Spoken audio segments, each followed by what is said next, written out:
दिल कहे बाबा तुम्हें देखता रहूं, दिल कहे बाबा तुम्हें देखता रहूं, देखता रहूं हो बाबा देखता रहूं, देखता रहूं।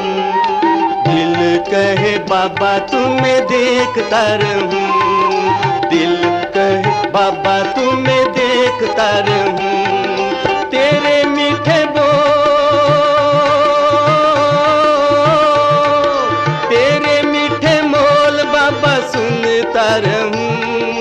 सुनता रहूं, दिल कहे बाबा तुम्हें देखता रहूं, दिल कहे बाबा तुम्हें देखता रहूं, देखता रहूं हो बाबा देखता रहूं, देखता रहूं, देखता रहूं। दिल कहे बाबा तुम्हें देखता रहूं, दिल कहे बाबा तुम्हें देखता रहूं।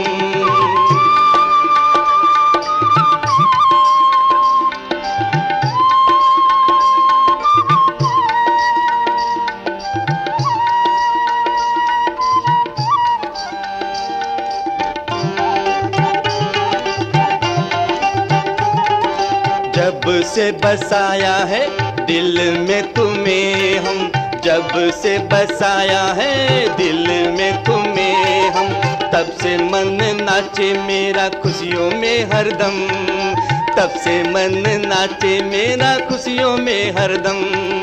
खुशियों के झूले में,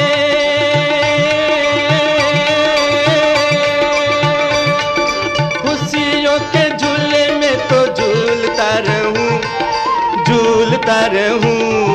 दिल कहे बाबा तुम्हें देखता रहूं, दिल कहे बाबा तुम्हें देखता रहूं, देखता रहूं हो बाबा देखता रहूं, देखता रहूं। दिल कहे बाबा तुम्हें देखता रहूं, दिल कहे बाबा तुम्हें देखता रहूं।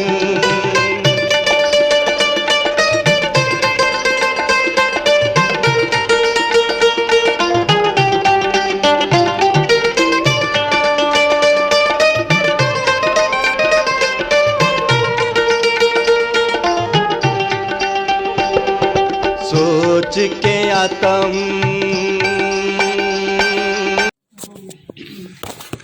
ओम शांति, ओम शांति। आज प्यारे बाबा की 12 तारीख की महावाक्य है। बाबा बोले, मीठे बच्चे, हर एक पाठधारी आत्मा आधा समय सुख और आधा समय दुख का पार्ट बजाते हैं।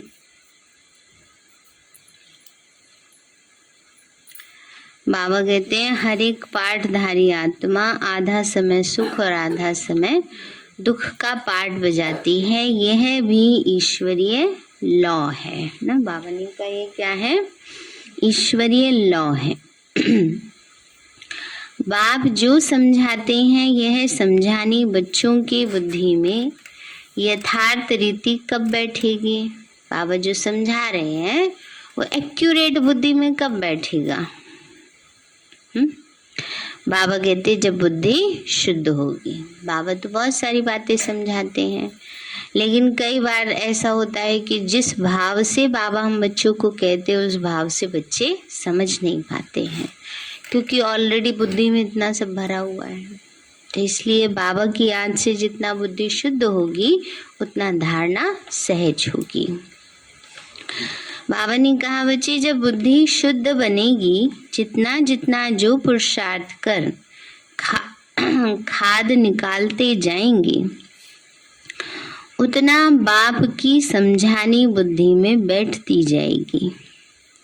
अभी तक बच्चे सतों तक भी मुश्किल पहुंचे हैं। हर एक का पुरुषार्थ अपना है।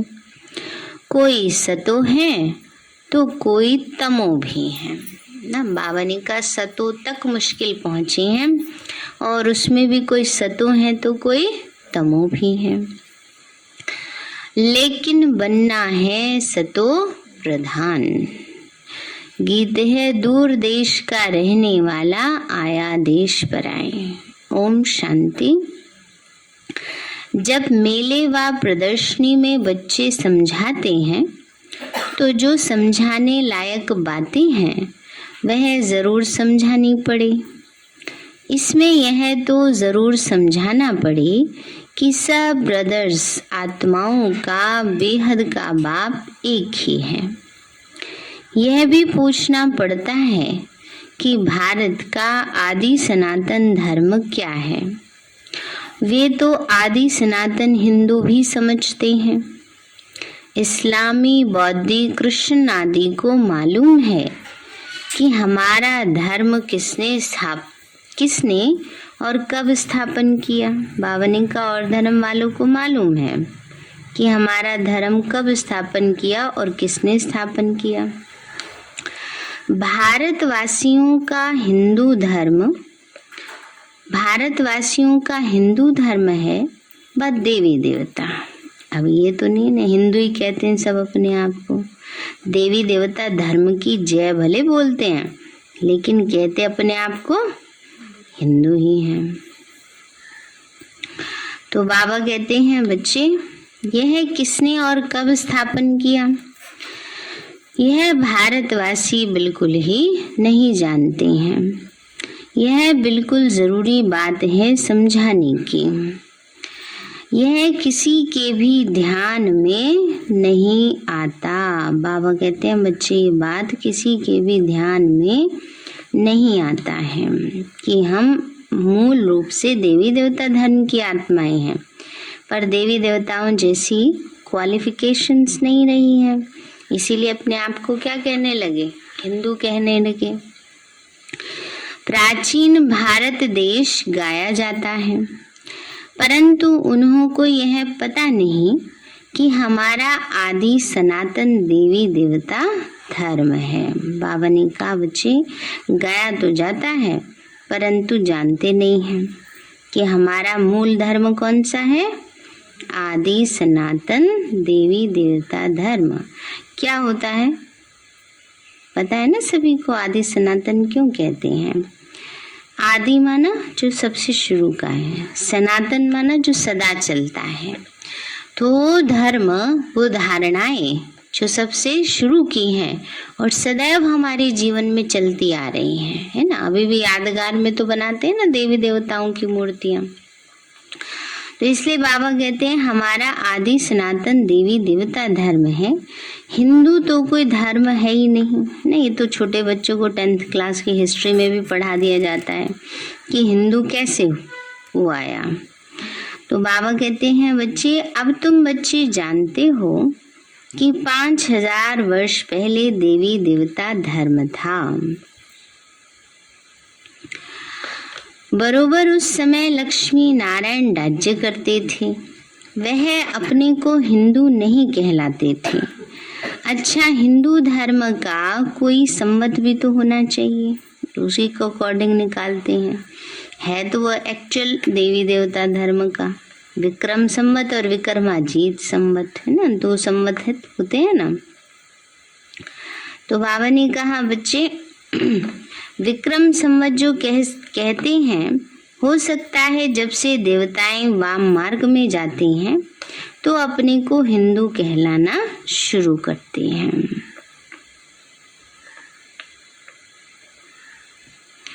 तो बाबा कहते हैं बच्चे,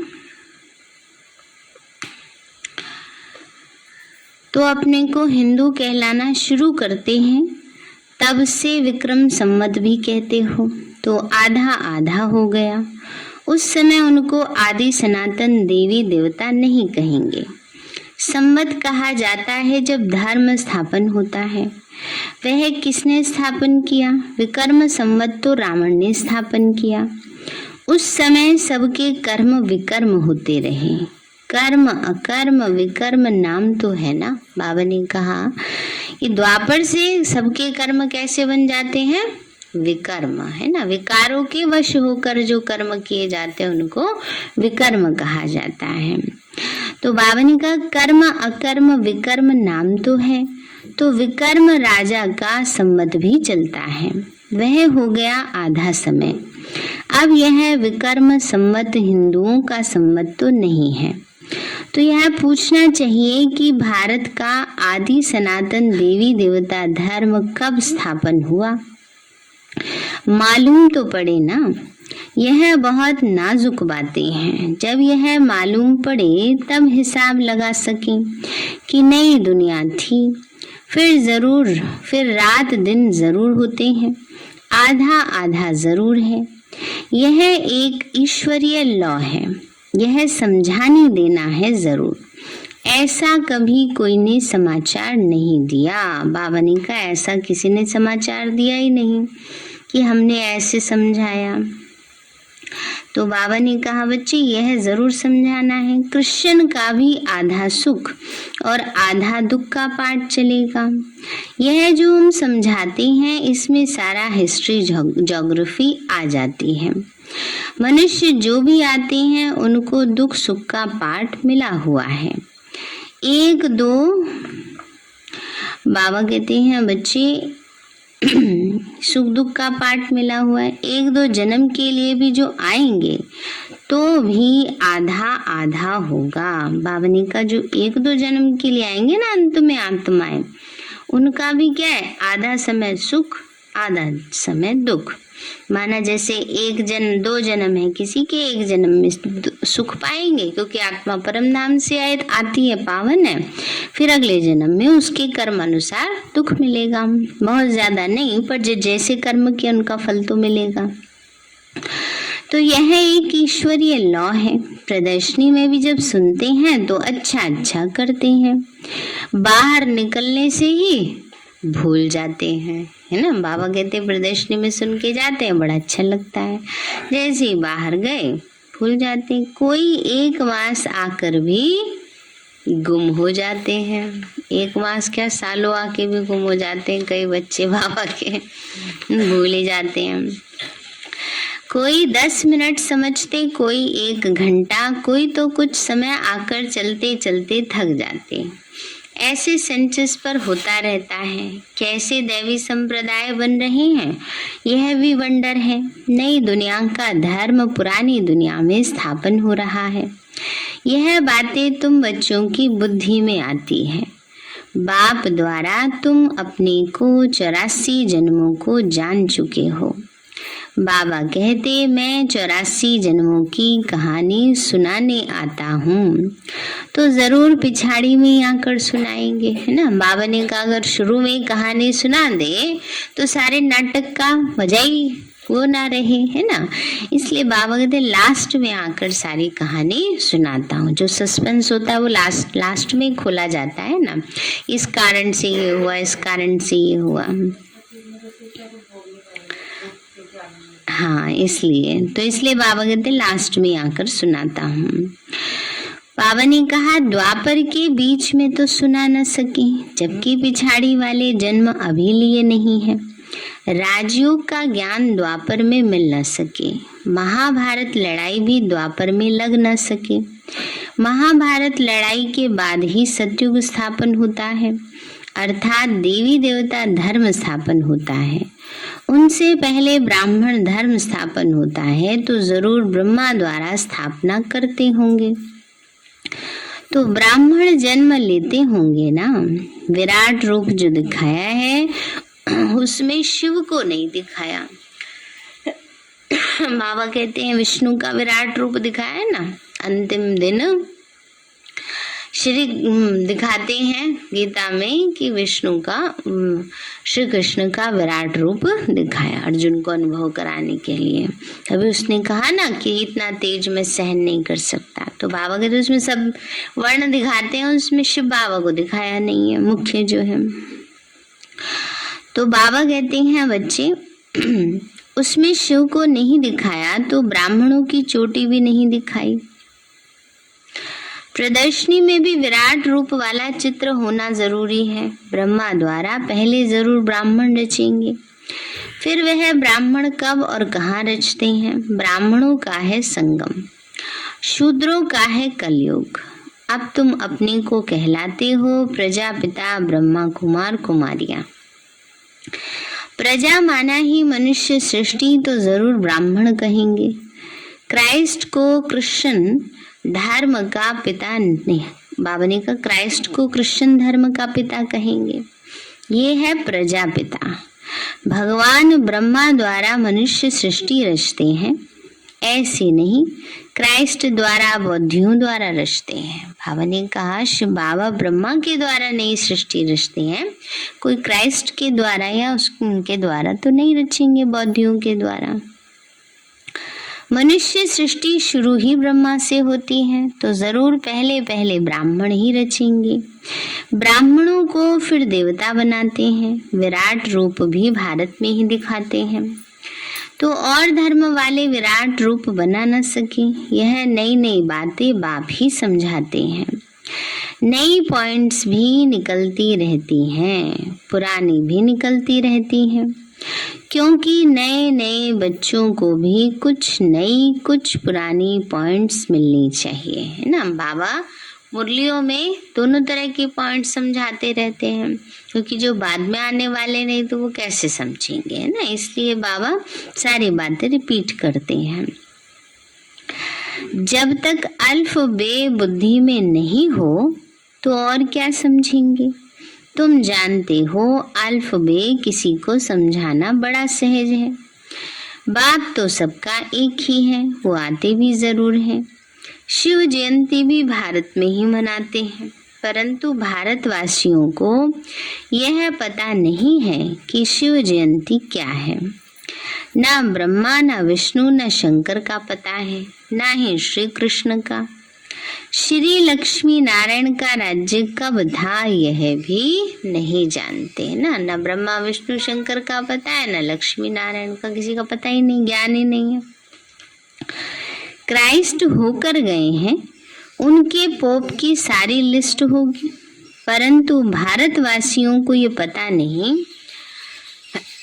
कि यह लक्ष्मी नारायण भी भारत में राज्य करके गए हैं। जो भी चित्र बनाते हैं, पूजा करते हैं, उनका ऑक्यूपेशन बिल्कुल ही नहीं जानते। देवताओं से फिर क्षत्रियों ने राजाई कैसे ली, क्या लड़ाई की। राजाई बदली होती है तो जरूर कोई ने विजय पाई ना। बाबा ने कहा ये जानते ही नहीं है कि लक्ष्मी नारायण का राज्य था, फिर राम सीता का कैसे आया। क्या युद्ध करके किसी ने राज्य लिया, पर युद्ध तो वहां करते नहीं है ना, वो तो योग बल के आधार से मिलता है।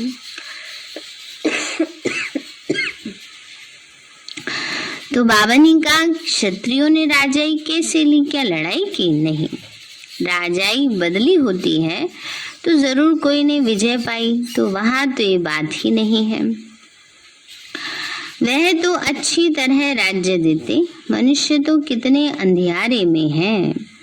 तुमको कितनी रोशनी मिलती है, क्या मिल रही है अभी, रोशनी। कौन सी रोशनी, ट्यूबलाइट की, बल्ब की, ज्ञान की रोशनी, है ना। ऐसे भी नहीं सब बातें किसी को याद रहती हैं, नहीं तो बाबा ने जो समझाया वो सब प्रदर्शनी में समझाना चाहिए। प्रदर्शनी में एक दिन आते, फिर दूसरे दिन आते ही नहीं, कुछ भी पता ही नहीं पड़ता कि समझते हैं या नहीं। ओपिनियन लिखाना चाहिए कि पहले हमको ये पता नहीं था कि देवी देवता धर्म कहाँ गया। सम्मत बताओ, हिंदू धर्म कब से शुरू हुआ। तो हर एक क्या क्या समझाते हैं, यह किसी को पता नहीं पड़ता। ओपिनियन रखने वाला भी चाहिए, तुम सिद्ध करके बताते हो, है ना। फिर बाबा कहते लिखाने वाला भी बैठा हो, पर लिखा के भी चले जाते हैं, फिर भी कई बार कोई असर नहीं होता, है ना। तो बाबा ने कहा उनसे लिखाओ, तुम सिद्ध करके बताते हो कि 5000 वर्ष का ये चक्र है, ये लिखो।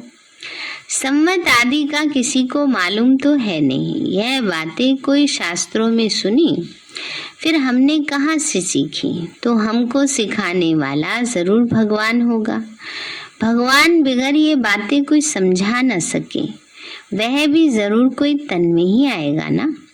परमात्मा तो ज्ञान का सागर है, परम पिता परमात्मा ब्रह्मा द्वारा स्थापना करते हैं।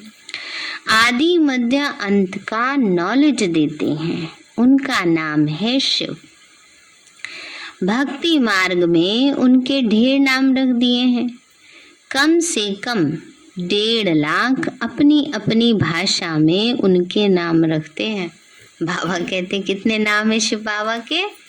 1.5 लाख अपनी अपनी भाषा में सब अपने अपने नाम रखते हैं। तो बच्चों को रोज कितना समझाते हैं, परंतु अर्जुन शुद्ध बुद्धि नहीं बने हैं। पुरुषार्थ करते रहेंगे तो खाद निकल जाएगी। अब कोई यही सोच के बैठ जाए, याद तो रहती नहीं है मुरली, कुछ समझ में तो आता नहीं है, तो क्या करें, मुरली सुनना छोड़ दे। अगर किसी बच्चे को स्कूल में पढ़ाई समझ में नहीं आती तो क्या थोड़े दिन में ही पढ़ना छोड़ देते हैं? नहीं ना, अभ्यास करते रहते हैं ना, धीरे धीरे आ जाएगी, कुछ तो समझ में आएगा, कोई सा सब्जेक्ट तो समझ में आएगा ना। इसी तरह बाबा कहते हैं बच्चे इतना मैल चढ़ा हुआ है ना आत्मा पर जन्म जन्म का, तो इतनी जल्दी समझ में नहीं आने वाली हैं बातें। तो इसलिए जब रोज अभ्यास करते रहेंगे तो क्या होगा, जंग उतर जाएगी। जैसे लोहे पर जंग लग जाती है तो उसको पहले मिट्टी के तेल में डुबोते हैं और फिर उसमें उसको घिसते हैं, तब उसकी जंग उतरती है। तो आत्मा पर जो इतनी जंग लगी हुई है, जब रोज स्नान करेंगे ज्ञान का ना, ज्ञान योग में डूबे रहेंगे और रोज अभ्यास करेंगे बार बार, तभी तो जंग उतरेगी। ये सोच लेने से थोड़े समझ में नहीं आता क्या करें, और कोई काम तो नहीं छोड़ देते हैं, है ना, समझ में आने से ना, वो भी तो करते हैं ना, उसके लिए भी पुरुषार्थ करते हैं। तो ज्ञान योग के लिए पुरुषार्थ करना क्यों छोड़ देते हैं? इसलिए बाबा कहते हैं अभ्यास करते रहो ना। भक्ति दुनिया में भी कहते हैं करत करत अभ्यास के जड़मति होत सुजान, रसरी आवत जाते सिल पर परत निशान। असंभव कार्य भी संभव हो जाता है। तो इसलिए बाबा कहते हैं बच्चे पुरुषार्थ करते रहेंगे तो खाद निकल जाएगी, और हिम्मत हार के बैठ जाएंगे तो और चढ़ जाएगी वो तो ना। अब तक तो बच्चे सतों तक भी मुश्किल पहुंचे हैं। सतों तक पहुंचे उसकी निशानी क्या है? एक बारी बाबा ने मुरली में बताया था, जो सतों तक पहुंचे उनकी कर्मेंद्रियां शीतल शांत हो जाएंगी, चंचलता समाप्त हो जाएगी, एकाग्र हो जाएगी बुद्धि बाप में। उसमें भी कोई तमो कोई सतो प्रधान, सतो रजो तमो इसमें भी नंबरवार है। हर एक का पुरुषार्थ अपना अपना चलता है। इस समय मनुष्यों की है विनाश काले विपरीत बुद्धि। सिर्फ पांडवों की थी प्रीत बुद्धि, उन्हों की विजय हुई। असुर और देवताएं हैं तो दोनों मनुष्य। ऐसे नहीं कि असुरों की कोई भयानक शक्ल होती है, वह तो लड़ाई के गोले गैस आदि से बचने के लिए ड्रेस पहनते हैं। वो है आसुरी संप्रदाय, तुम हो राम संप्रदाय, क्योंकि तुमने 5 विकार छोड़े हैं। पवित्र बन सारे विश्व पर तुम राज्य करेंगे, तुम्हारी कोई के साथ लड़ाई नहीं है। बाबा कितनी बातें समझाते हैं, कोई मास 2 आकर के फिर थक जाते हैं। 1-2 मास आए, सुना, फिर सोचते अरे रोज रोज कौन जाए, हैं रोज रोज खाना भी तो खाते हैं भोजन भी तो करते हैं ना, और भी तो काम करते हैं। इसलिए कि आत्मा के लिए चार्जिंग जरूरी नहीं है। फोन को तो रोज रोज लगाना चार्जिंग पे नहीं बोलते हैं। तो जैसी बैटरी खत्म होगी फटाफट याद आएगा कहाँ है चार्जर, ढूंढो है। तो ऐसे ही बाबा तो सबका चार्जर है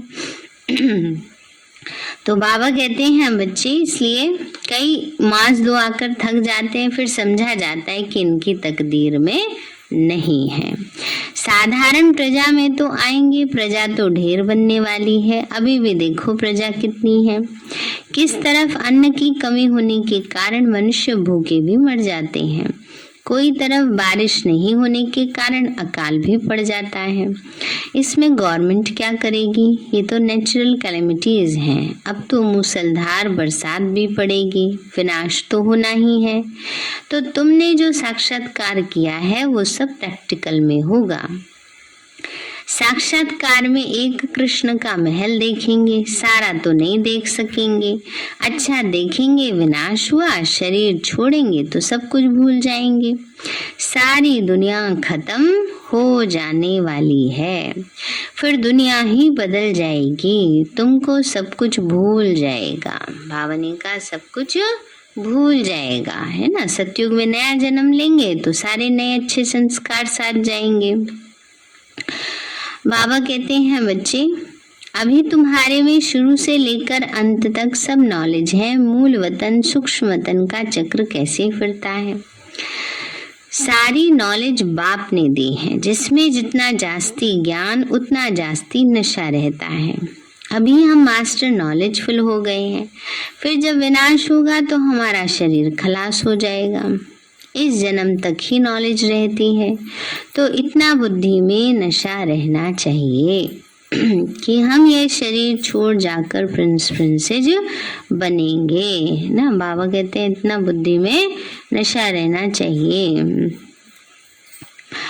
बाबा ने कहा मनुष्य तो पढ़कर जाकर अपनी अपनी कमाई करते हैं। बाबा कहते हैं हम कोई कमाई नहीं करते, हम तो तुमको सिखलाकर फिर अपने घर ले जाते हैं। कहाँ है हमारा घर? परम धाम। तुम कमाई करते हो तो गवाते भी हो। तुमको सारा आदि मध्य अंत का ज्ञान है, बाबा को भी ज्ञान है, जो बैठकर समझाते हैं पाठ अनुसार। फिर बाबा भी चली जाते हैं निर्वाण धाम, सभी आत्माएं चली जाएंगी वहां। फिर जिन जिन का पाठ होगा वो फिर राजधानी में जाएंगे, बाकी टाइम शांति धाम में रहेंगे। बच्चों को कितना ज्ञान मिल रहा है, ऊंचा पद पाने के लिए नए किसी की बुद्धि में बैठ न सके, सिर्फ इतना कहेंगे ज्ञान बहुत अच्छा है, फिर अपने धंधे दूरी में चले जाएंगे। बाबा कहते हैं बस इतना कहेंगे ज्ञान बड़ा अच्छा है, लेकिन बाबा कहते हैं फिर उसी उसमें लग जाएंगे। बाहर जाने से माया भुला देती है। बाबा कहते हैं जैसे यहाँ से बाहर गए क्या होता है, भूल जाते हैं, बुद्धि को ताला लगा देती है। कई बच्चों का भी ऐसा ही हाल होता है, पूरी धारणा होती नहीं। पहले अंदर कोई आए तो बोलो ये सब ब्रह्मा कुमार कुमारियां हैं। शिव बाबा ब्रह्मा द्वारा विष्णुपुरी की स्थापना कर रहे हैं। अभी कलयुग का अंत है, फिर सतयुग होगा, तो ब्रह्मा के बच्चे सब ब्रह्मा कुमार हैं तो फिर देवता बनेंगे। ऐसा सर्विस समाचार बाबा को मिलता रहे तो बाबा राय दें, परंतु बाबा को पूरा सुनाते ही नहीं। बहुतों पर ग्रहचारी लगती है। अभी अभी देखो फर्स्ट क्लास, कल देखो थर्ड क्लास बन पड़ते हैं ना। बाबा ने का ग्रहचारी बैठ जाती है, अभी अभी देखो फर्स्ट क्लास है, और बाबा कहते पुरुषार्थ करते करते अलबेलापन आ जाता है तो थर्ड क्लास बन जाते। ग्रहचारी न होती तो आश्चर्यवंत भागंती क्यों होते। जो बच्चे प्रदर्शनी में अच्छी तरह जाकर सर्विस करते वो अपना समय भी सफल करते हैं। बाप दादा को कभी नहीं छोड़ना चाहिए। बाबा कहते हैं बाबा को तो कभी भी नहीं छोड़ना चाहिए। बाबा बच्चों को कुछ भी बोलेगा फौरन प्यार भी तो करेगा ना। बाबा की दिल पर बच्चों का कुछ भी रहता नहीं है, यह तो सिर्फ शिक्षा देने के लिए सिखलाते हैं ना। बाबा कहते हैं बाबा बच्चों को कुछ बोलेंगे, श्रीमत देंगे, धर्मराज का रूप रखेंगे, तो फिर बाबा कहते प्यार भी तो बाबा करते हैं ना बच्चों को, कि बच्चे देखो मैं तुम्हें कितनी ऊंची सतयुग में ले जाता हूँ, कितना ऊंचा पद देता हूँ। बाबा का प्यार ही तो है ना ये। तो यहाँ बच्चों को टोली खिलाई जाती है ना। टोली तो सभी जानते हैं, भोग, क्योंकि बेहद का बाप है ना। लौकिक बाप बाजार से आते हैं तो जरूर बच्चे याद पड़ेंगे, कुछ न कुछ टोली ले आते हैं।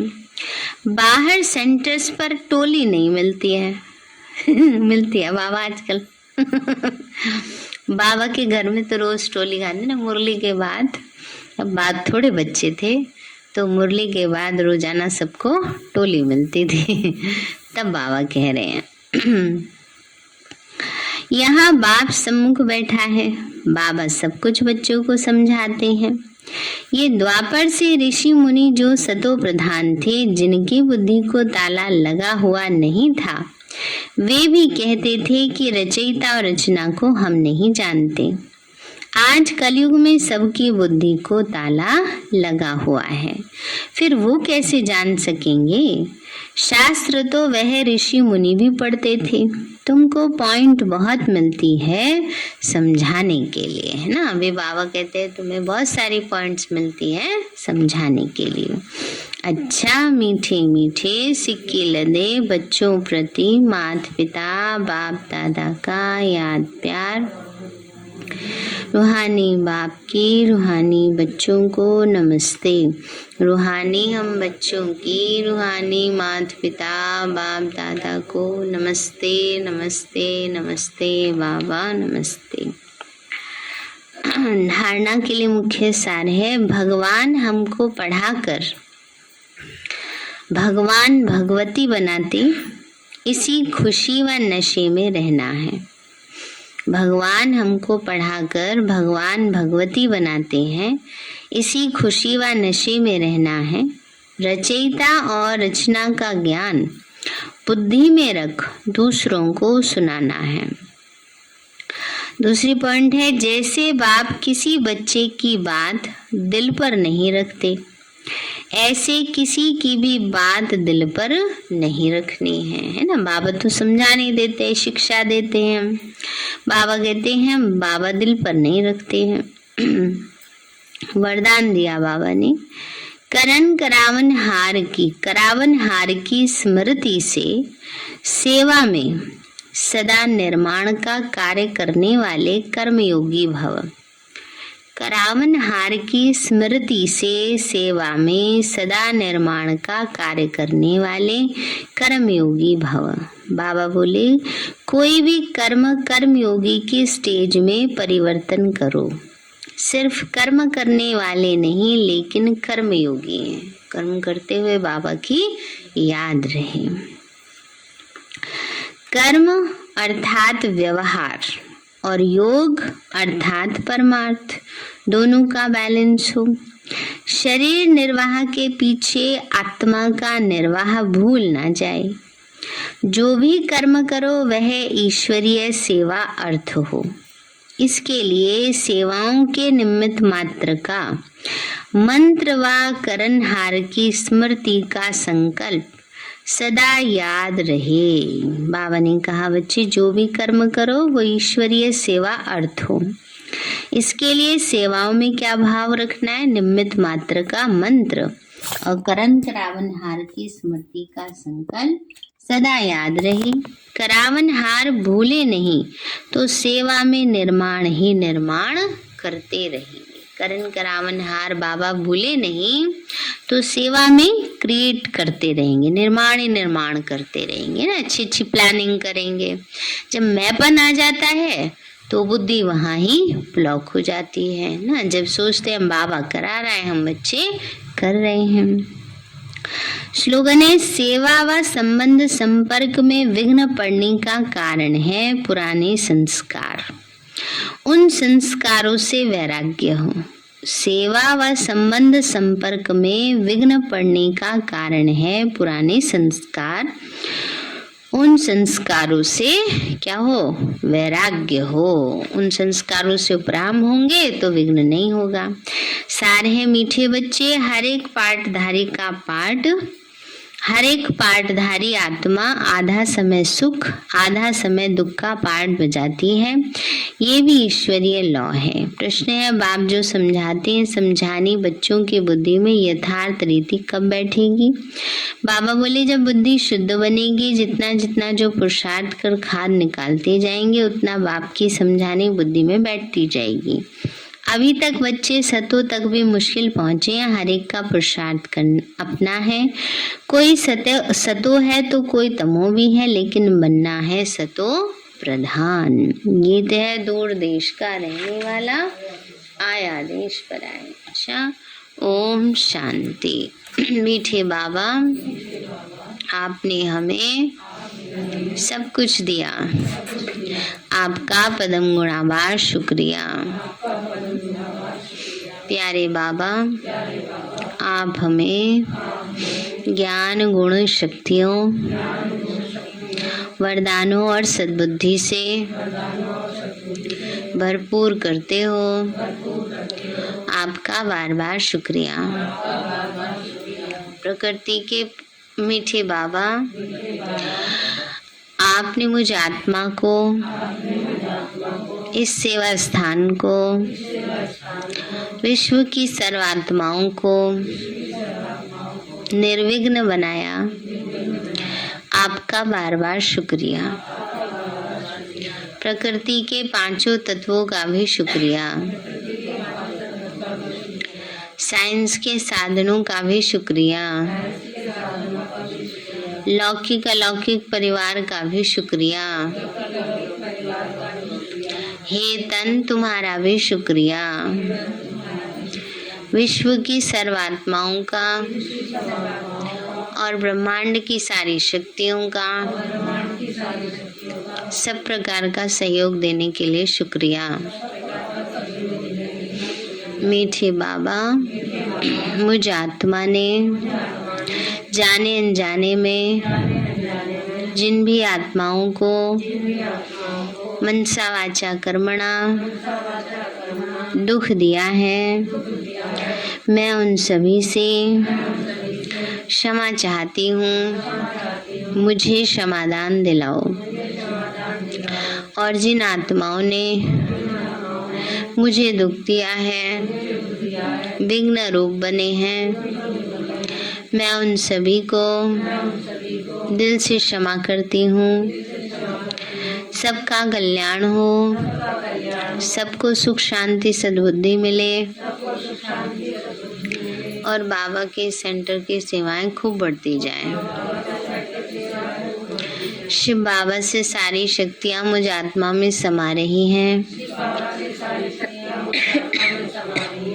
पूरे शरीर में फैल रही हैं, पूरे घर में फैल रही हैं, पूरे देश पूरी दुनिया में फैल रही हैं। सब प्रकार के वायरस नष्ट होते जा रहे हैं। मैं आत्मा परम धाम में चमकती हुई मणि हूँ। सतयुग में पावन देवताई शरीर में पहले नंबर जन्म में रॉयल फैमिली में हूँ। मैं अष्टभुजाधारी देवी दुर्गा हूँ। विघ्न विनाशक गणेश हूँ। मैं बाबा की छत्र छाया में पलने वाली सर्वश्रेष्ठ ब्राह्मण आत्मा हूँ। मैं फरिश्ता हूँ। मेरे साथ सब कुछ बहुत अच्छा होगा। मेरे साथ सब कुछ बहुत अच्छा होगा। मेरे साथ सब कुछ बहुत अच्छा होगा। मेरे साथ सब कुछ बहुत अच्छा होगा।